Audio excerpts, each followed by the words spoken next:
The Seahawks finally take a deep shot, and it's JSN. Coming off of his breakout sophomore campaign, Jaxon Smith-Njigba has not only built on that success, but he has done that while completely reinventing his game. In 2024, JSN thrived off of his quickness, precision, and route running to terrorize defenses underneath. I think if you're a Seahawks fan, you probably know that. He was a highly productive player, tying the franchise record with 100 receptions. But one of the most underrated developments with the Seahawks this season is just how different Jaxon Smith-Njigba has looked.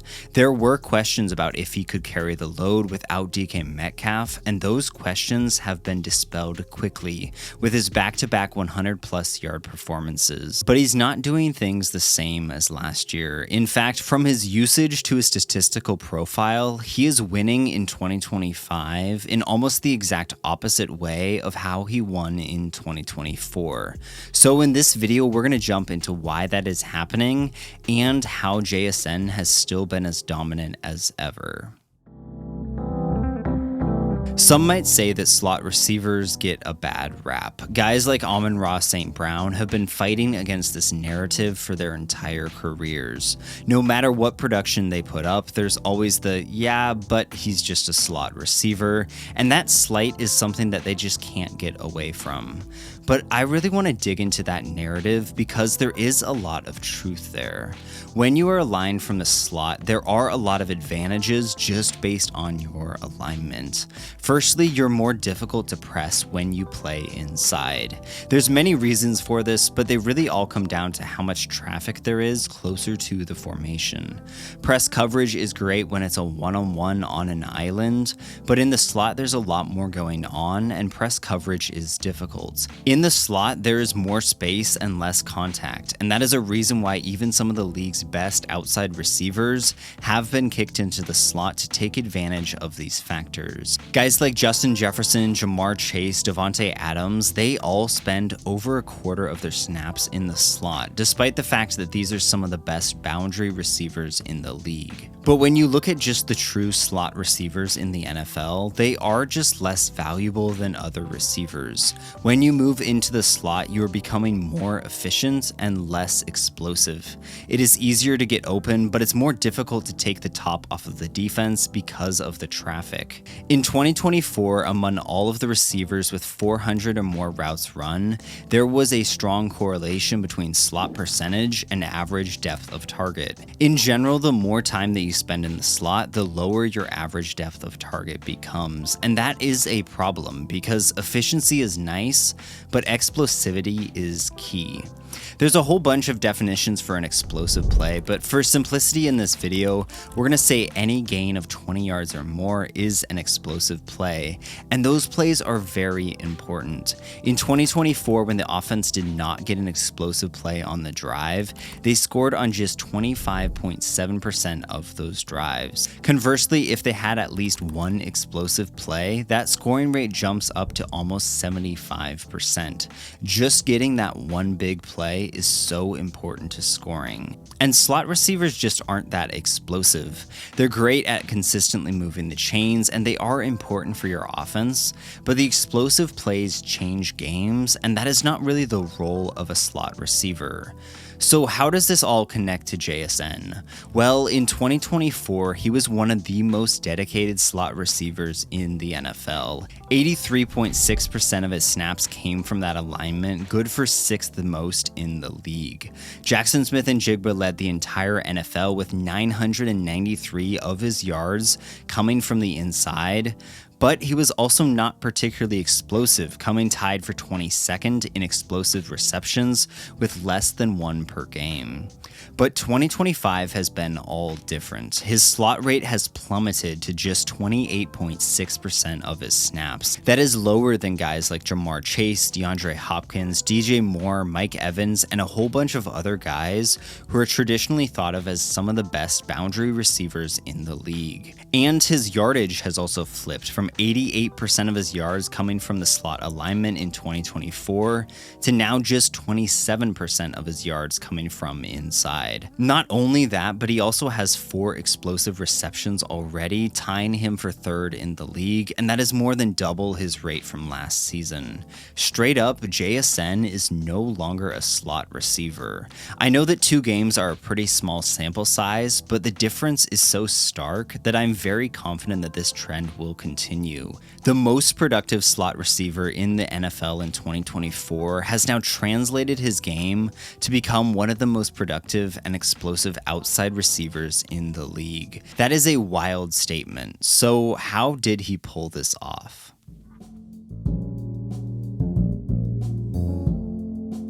Everything in JSN's game is built around his quickness and his technical prowess. This is an exceptionally sharp route runner who can instantly create separation in tight spaces. But that profile seems to be pointing him towards the slot. Taking that skill set and winning outside has required JSN to expand his game from just a quickness and route running type of guy.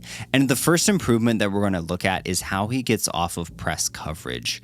Press coverage is the bane of slot receivers and is often what keeps them trapped on the inside and off of the line of scrimmage. But while beating press coverage often favors the bigger, stronger receivers who can just run through contact, think the DK Metcalf type of receivers, JSN has figured out how to do it despite his slender frame. Let's start by looking at this play against the 49ers, where the defense does have a good plan for JSN. They're in cover 6, which means that they have quarters to the passing strength, and cover 2 on the backside of the coverage. And that cover 2 call means that JSN will have a press corner who will then pass this route off to the safety who will cover it from there. This route from JSN is what Shanahan calls a drift route. A drift route is an in-breaking route similar to a dig route, but with a long curve instead of a sharp cut at the break. This allows the receiver to maintain their momentum throughout the route and not only stresses linebackers, but increases the run after catch opportunities. But hitting this route against this coverage is not particularly easy. Kubiak has the running back coming out to occupy the linebacker. That's not really the problem, but this cornerback is. In this coverage, the corner has full license to be aggressive in how he jams the receiver because he's not taking him in man coverage, he just needs to jam the receiver and zone off. And with this being a deeper timing-based route, this coverage should be effective at slowing down JSN to give the safety a chance to guard the route. But that plan falls apart. JSN is too quick for the corner to land his punch and gets away untouched. After that, Smith-Njigba quickly cuts underneath the safety before he can react, and Darnold delivers a pass with excellent anticipation for a gain of 22 yards. Even though this was the first game and an overall ugly offensive performance, we did see moments of good scheming, and the connection between Darnold and JSN already looked special. And we've seen even more of JSN beating press in week 2. This play comes at a big moment. It's 3rd and 6, close to the middle of the field, and this conversion not only extends the drive, but it puts you in scoring range. This is a big moment, and in these big moments, Darnold has been trusting Jaxon Smith-Njigba. From the defense, this is cover 1 dog. That means it's a 5-man pressure with man coverage and 1 deep safety. This 3-man game that the Steelers are running is going to hit against this pass protection, so the ball has to get out quickly before TJ Watt can close.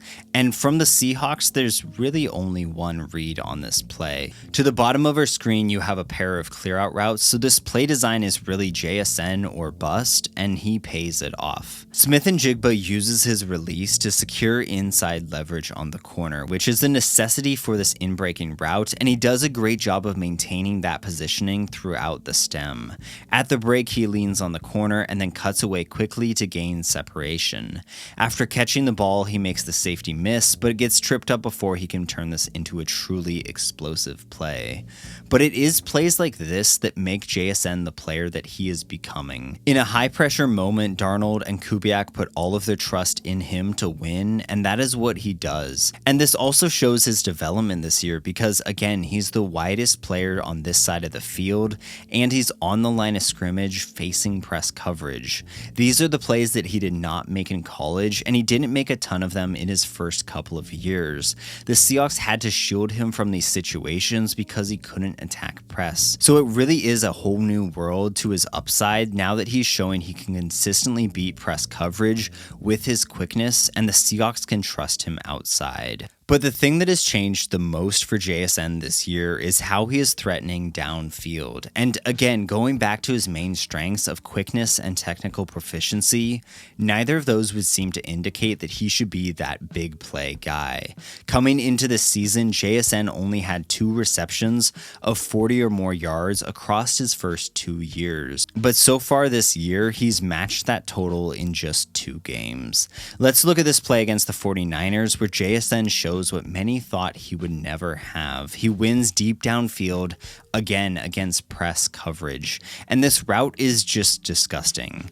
The corner begins with outside leverage because of this coverage call. In cover 1, the defense has divider rules, which dictate if the corner will play inside or outside leverage based on the alignment and width of the receiver. Since JSN is so tight to the formation, he's inside of that divider, which means that the corner has to play with outside leverage. This route begins with JSN releasing to the outside to break that leverage of the corner. Once he's established the outside positioning, Smith-Njigba leans on the corner at the top of the route and breaks towards the outside. And just watch how JSN sells this double move with his dramatic head fake. Once he has earned some separation, he gets his head around to locate the ball, adjusts his line to get underneath it, and then makes the catch for a massive gain of 40 yards. JSN is not the fastest player. He has good but not great top speed. But on this play, he shows that he can use his excellent route running to create the space that his speed alone cannot create.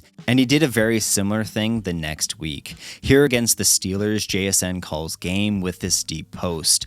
On this play, the Steelers are selling out to stop the run, so this is just a one-on-one against Jalen Ramsey. And there's really nothing special about this route, but he just wins at the catch point. Smith-Njigba does a great job of shielding the ball away from the defender and hauling in this massive play. Again, he didn't necessarily win with his top speed, but he still got the job done. This year, we have really seen his skill set get rounded out. Last year, he showed he can be one of the best slot receivers in the league, and this year he's shown he can be one of the best complete receivers both inside and out. That is really cool to see. Now, there are still some weaknesses that to me hold JSN back from being among the true top tier of receivers in the NFL, and I think the biggest thing is his overall strength, and this really shows up in a couple of areas. Firstly, his blocking has always left something to be desired. He's not the biggest guy, so it is understandable, and his effort is good enough, but the results are often not great. But even more importantly than his blocking, his contested catch skills also leave something to be desired. He does have some nice catches, but his plays like this one against the 49ers, where he just doesn't seem to have the play strength at the catch point to win the ball. The best receivers in the NFL seem to just catch everything thrown their way, and JSN is close, but not quite there yet.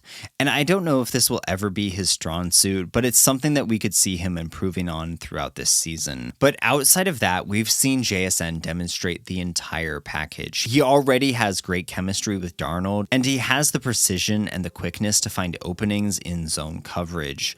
But he also has the technique and the separation skills to be able to pull away against man coverage. He still thrives in the slot, but he's also proven that he can step outside and win vertically even against press. Long term, the Seahawks have their wide receiver one.